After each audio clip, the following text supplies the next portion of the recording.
Yo les postes, bienvenue dans cette nouvelle vidéo les postos. Avant de commencer cette nouvelle vidéo, zofoot.com, le site de maillots de foot pas cher, tous les maillots 2022-2023 de tous vos équipes préférées, domicile, extérieur, maillots third sont disponibles, ainsi que des maillots NBA, des maillots Formule 1, des chaussures, des doudounes, des survêtements de tous vos clubs préférés, ainsi que des chaussettes, des shorts de foot, même des doudounes hors football sont disponibles les postos. Site complètement incroyable, le nouveau maillot third du Paris Saint-Germain ici présent est disponible, qualité exceptionnelle les postos, vraiment un site incroyable.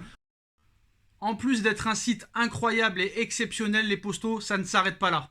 Maintenant, profitez de moins 15% avec le code promo Sacha15. C'est terminé les moins 10%. On passe de moins 10 à moins 15% avec le code promo Sacha15. En plus des moins 15% avec le code promo Sacha15, vous avez une offre promotionnelle exceptionnelle pour le... Voilà les postos, zofoot.com, moins 15% avec le code promo Sacha15. Tous les maillots domicile, extérieur et third de tous vos équipes préférées sont disponibles. Tous les maillots et survêtements de tous les championnats du monde sont disponibles. Des maillots Formule 1, des maillots NBA, des survêtements NBA, des chaussures de foot. Tout est disponible les postos, tout est en lien en description. Toutes les informations, foncez. Les postos, on commence cette énorme vidéo avec la retraite de Blaise Matuidi, ancienne légende du Paris Saint-Germain. Pour moi, il fait partie des légendes et l'un des meilleurs milieux du Paris Saint-Germain que j'ai connu très clairement. Blaise Matuidi prend sa retraite. Football que j'ai tant aimé, football tu m'as tant donné, mais le moment est venu de dire stop, j'ai accompli mes rêves d'enfant, mes rêves d'homme. C'est la gorge serrée mais avec fierté que je tourne aujourd'hui cette page de ma carrière. Merci à tous. Blaise Matuidi qui prend sa retraite à 35 ans, pour moi très honnêtement, il avait encore largement le niveau de revenir jouer en Ligue 1 à 35 ans, même dans des équipes comme Lyon ou comme Lens ou comme l'AS Monaco. Je pense que Blaise Matuidi a dû avoir peut-être des problèmes personnels, on n'en sait rien très clairement, mais je trouve qu'il avait fait une erreur très clairement en allant aux USA. Je pense qu'il aurait dû revenir en France parce que pour moi, il avait encore 2 ou 3 belles années devant lui. Moi, c'est un joueur qui m'a impressionné, un exemple pour moi. Je le suis depuis sa formation à 3, où il est passé par Saint-Etienne, où il a fait des folies avec le Paris Saint-Germain, où il te courait des quinzaines, des vingtaines de kilomètres en un seul match, où il rechignait pas à l'effort, il mouillait le maillot, il marquait beaucoup de buts, c'était un milieu de terrain qui avait cette facilité à se porter vers l'avant et à marquer beaucoup de buts. Il a marqué beaucoup de buts avec le Paris Saint-Germain, avec l'AS Saint-Etienne, même avec la Juventus de Turin, adoré de tous, un homme humble, un homme très clairement à tout faire, et franchement très modeste. Et honnêtement, je suis très triste d'apprendre que Blaise Matuidi prend sa retraite parce que pour moi ça a été un des exemples au Paris Saint-Germain, le début de l'ère Qatari très clairement. Il est arrivé au tout début et je pense que Unai Emery avait fait une erreur à l'époque en le dégageant de l'effectif parce que pour moi il avait largement le niveau de continuer au Paris Saint-Germain. Il avait 4 poumons, c'était un joueur assez impressionnant. Donc voilà, en tout cas pourquoi pas une carrière d'entraîneur qui pourrait arriver. Il a franchement le niveau, il a un bon discours, il a un bon dialogue, et j'ai envie de te dire que Blaise Matuidi en tant qu'entraîneur, ça pourrait très clairement marcher. Mais assez triste quand même. Voilà les postos pour la retraite de Blaise Matuidi, très clairement qui nous aura fait vibrer au Paris Saint-Germain. On va parler maintenant du présent au Paris Saint-Germain. Comme vous le savez, la saison va reprendre. Le prochain match au Parc des Princes, le 28 face à Strasbourg. Et puis après le choc, le 1er janvier contre Lens, où il ne faudra pas se rater. Alors on a fait un petit point, ce vendredi, on en refait un aujourd'hui. Alors, revenu du mondial, officiellement, Kylian Mbappé, Neymar, Marquinhos, Vitinha, Sarabia, Soler et Navas ont tous participé aux entraînements collectifs ces derniers jours. Danilo continue de faire des exercices avec ballon. Travail de course pour Hakimi et Bernat. Neymar et Kylian Mbappé étaient présents à l'entraînement collectif du vendredi aussi. Donc ça, c'est une très très bonne nouvelle. On va parler de Neymar, les postos. On a parlé beaucoup de Messi, on a parlé beaucoup de Kylian Mbappé, maintenant on va parler de Neymar. Tout le monde se pose la question dans quel état d'esprit est Neymar pour cette deuxième partie de saison. Neymar nous a tous surpris. Normalement, on n'aurait pas dû être surpris. Vu le prix où il a été payé, très clairement, t'as envie de te dire que Neymar aurait dû être à ce niveau depuis 2017 au Paris Saint-Germain. Ça n'a pas été le cas. Beaucoup d'irrégularités, beaucoup de problèmes personnels, beaucoup de problèmes de comportement, mauvaise hygiène de vie. Voilà, il y a beaucoup de problèmes autour de Neymar Junior, mais à la surprise générale, très clairement, au mois de juillet, on a revu un tout autre Neymar.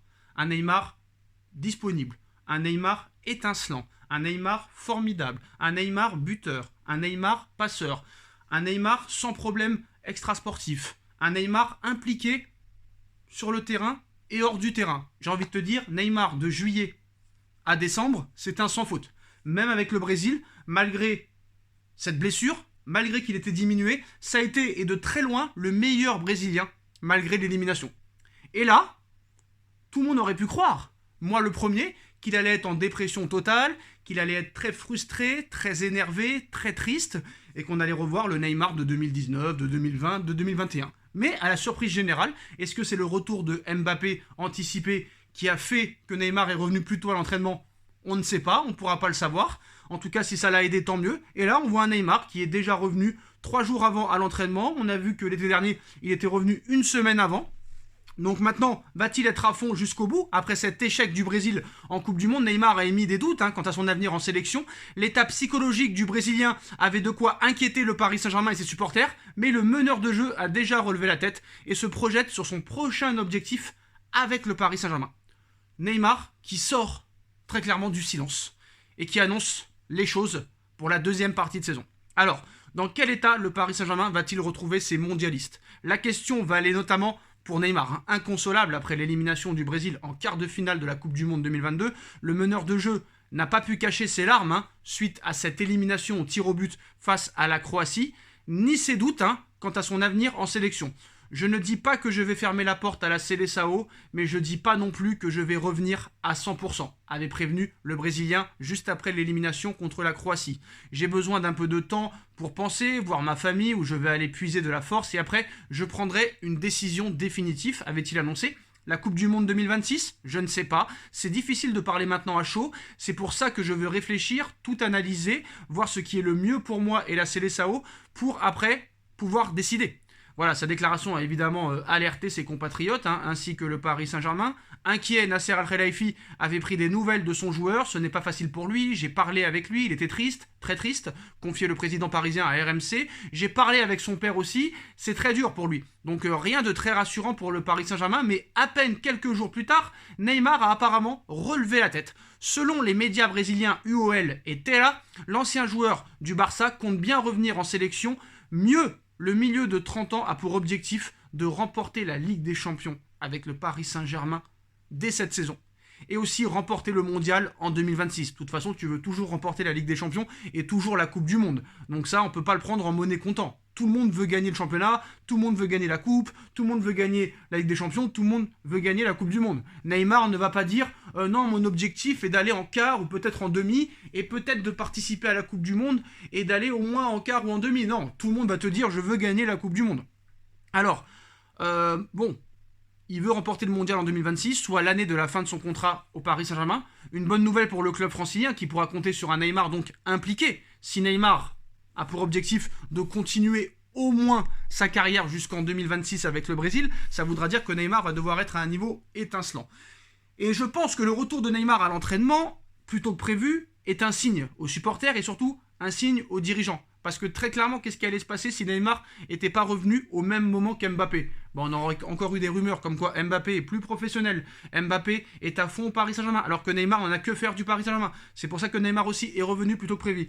Et Neymar a annoncé aussi à UOL que son objectif est de tout écraser en deuxième partie de saison. Donc tout écraser veut dire Ligue des Champions. Est-ce que le PSG peut gagner la Ligue des Champions avec un Mbappé qui a perdu en finale de Ligue des Champions au tir au but? J'ai envie de te dire oui.